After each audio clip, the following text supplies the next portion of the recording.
ဟုတ်ကဲ့မင်္ဂလာပါထိတ်တန့်အောင်မြင်သူတွေနဲ့တာမန်သူတွေကြားမှာဘာတွေကွာခြားနေတာလဲလို့တွေးဘူးကြပါသလားသူတို့ကကျွန်တော်တို့တဲ့ညံပူကောင်းတာလား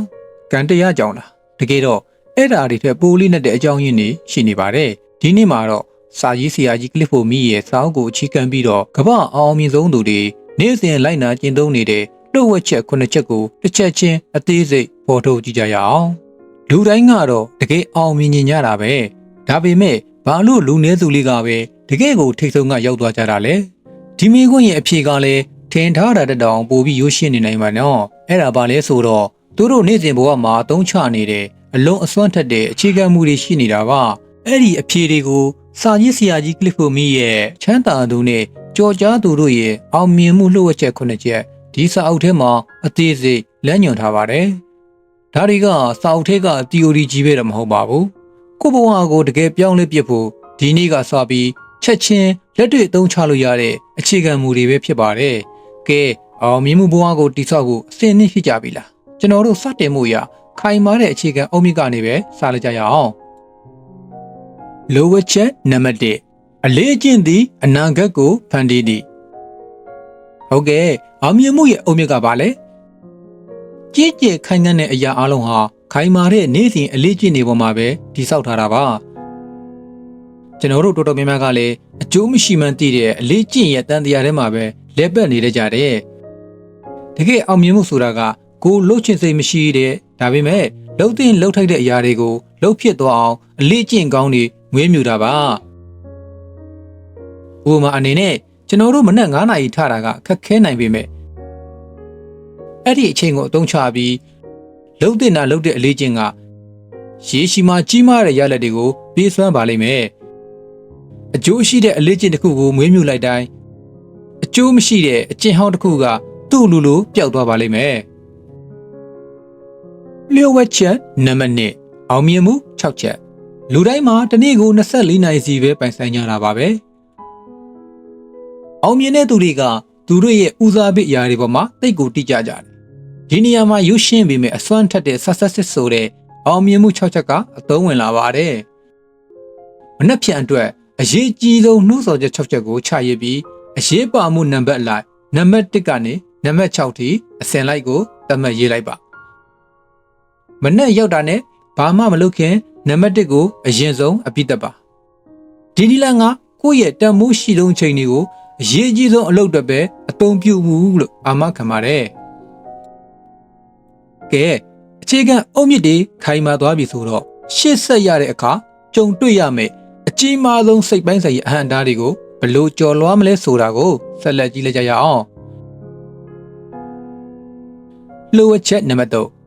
ပြည့်စုံမှုသည်အောင်မြင်မှု၏ရန်သူဖြစ်နိုင်သည်ဆိုလိုတာကတော့အလုပ်တစ်ခုမစတင်ရတဲ့အဓိကအကြောင်းရင်းတွေကတစ်ခုကဘာလဲသိကြလားအမှားယွင်းမရှိပြည့်စုံမှစတင်ခြင်းနဲ့စိတ်ပါပဲဒါပေမဲ့တကယ်တမ်းကျတော့ဘယ်အရာမှပထမဆုံးအချိန်မှာပြည့်စုံနေဆိုတာကမရှိပါဘူးအရေးကြီးတာကစတင်မှုဆုံးဖြတ်ချက်ချလိုက်တာပါပဲအဲ့ဒီကနေမှတိုးတက်မှုတွေကတပြေးပြေးချင်းဖြစ်လာမှာပါပြည့်စုံမှုကိုစောင့်မနေပဲဒီ9စင်ကိုသုံးပြီးရှေ့ကိုဆက်လိုက်ပါအဆင့်1ဘလို့အခြေအနေမှာပဲဖြစ်ဖြစ်ချက်ချင်းစားလိုက်ပါအဆင့်2ပြီးမှတဖြည်းဖြည်းပူကောင်းအောင်လုပ်သွားပါအဆင့်3အရေးကြီးဆုံးကတော့အပြီးတတ်ဖို့ပါပဲအဆင့်4ပြီးတော့ရင်တော့အခြားသူတွေရဲ့အကြံဉာဏ်တုံ့ပြန်ချက်တွေကိုရယူပါအဆင့်5နောက်ဆုံးမှာတော့အကောင်းဆုံးနဲ့အကောင်းဆုံးဆိုတဲ့အဆင့်ရောက်တဲ့ထိပြန်လဲမွမ်းမံပါလှုပ်ဝက်ချက်နံပါတ်4အချိန်ကိုလင်းယုံခဲ့သူစောင့်ကြပါလိုတာကတော့သင်ရဲ့လှုပ်ဆောင်ချက်များကိုစောင့်ကြပါလို့ဆိုလိုပါတယ်ဒါကတော့အတွေ့အကြုံကိုလုံးဝပြောင်းပြန်လှန်လိုက်တဲ့အချက်တစ်ခုပါပဲအချိန်ကိုဘယ်လိုမှထိန်းချုပ်လို့မရဘူးလေဒါပေမဲ့ကိုယ့်ရဲ့လှုပ်ဆောင်ချက်တွေကိုတော့ထိန်းချုပ်နိုင်တာပေါ့ဒါကြောင့်အချိန်ကိုလိုက်စီမံနေမဲ့အစားကိုယ့်ရဲ့လှုပ်ဆောင်ချက်တွေကိုပဲစီမံခန့်ခွဲဖို့အာရုံစိုက်ရပါမယ်ကိုယ့်ရဲ့အရေးချင်းပတ်နိုင်တစ်ခုအတွက်နေ့စဉ်အနည်းဆုံးကျွန်တော်တို့အနေနဲ့တနားရီလောက်ကိုတိကျဖယ်ထားရပါမယ်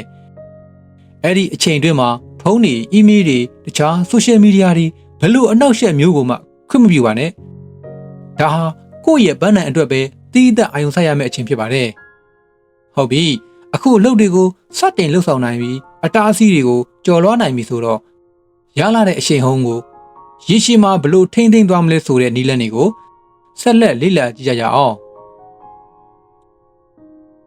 လှုပ်ဝက်ချက်နံပါတ်5မုံလာဥနီနောက်ကိုလိုက်ပါတဲ့မုံလာဥတွေရှိတဲ့သည်မုံလာဥသွားတဲ့နောက်တကောက်ကောက်လိုက်ခိုင်းတာမဟုတ်ပါဘူးဗျာဒီတကားဒီယူဆကမီးတကောင်ကိုလှဲဆွဲဖို့အတွက်တွန်းအားပေးတဲ့ရှေးဟောင်းပုံမြင်ဥပမာကနေဆင်းသက်လာတာပါမီးရဲ့မျက်စိရှိမှချိတ်ထားတဲ့မုံလာဥနီဆိုတဲ့စုလက်ကိုမြင်တဲ့အခါမီးဟာအဲ့ဒီစုလက်ကိုစားရဖို့ရရှိဖို့အတွက်ရှေ့ကိုဆက်လျှောက်သွားရတဲ့သဘောတရားကိုဆိုလိုတာပါအလုတ်တွေကိုရွှေဆိုင်တဲ့စိတ်ဟာလောက်ရမယ့်အလုတ်ရဲ့ပင်ပန်းမှုကိုကြိုတွေးနေတာကနေလာတာပါအောင်မြင်တဲ့သူတွေကတော့အတွေးကိုပြောင်းပြန်လှန်ပစ်လိုက်တဲ့သူတို့ကအလုတ်ပြီးသွားရင်ရလာမယ့်အကျိုးကျေးဇူးတွေခံစားရမယ့်ပီတိတွေကိုစိတ်ထဲမှာအရင်ဆုံးမြင်အောင်ပြီးတော့အဲ့ဒီပျော်ရွှင်မှုကနေတွန်းအားယူကြတဲ့ motivation ယူကြတဲ့ပေါ့နော်ကိုမိကြပါငါဒီလို့ပြီးသွားရင်ငါဘဝကြီးကဘယ်လိုပြောင်းလဲသွားမှာလဲလို့အဲ့ဒီရက်လက်ကောင်းကိုမြင်အောင်ပြီးစိတ်အားထက်သန်မှုကိုရယူပါ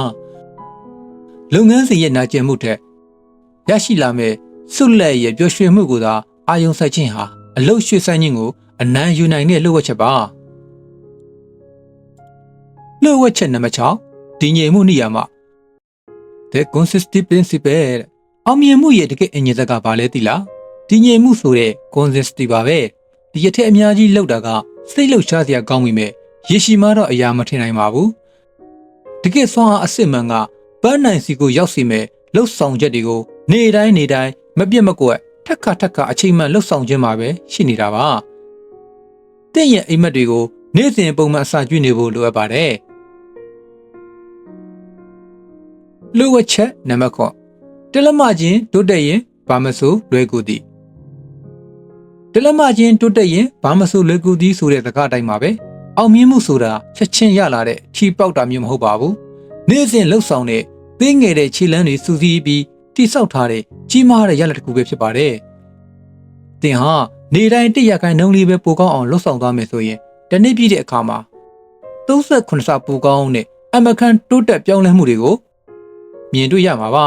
ဒါကြောင့်ချက်ချင်းရလာမယ့်ရလဒ်တွေကိုညှော်လင့်မနေပဲနေ့စဉ်တိုးတက်မှုတွေပေါ်မှာပဲအာရုံစိုက်လိုက်ပါ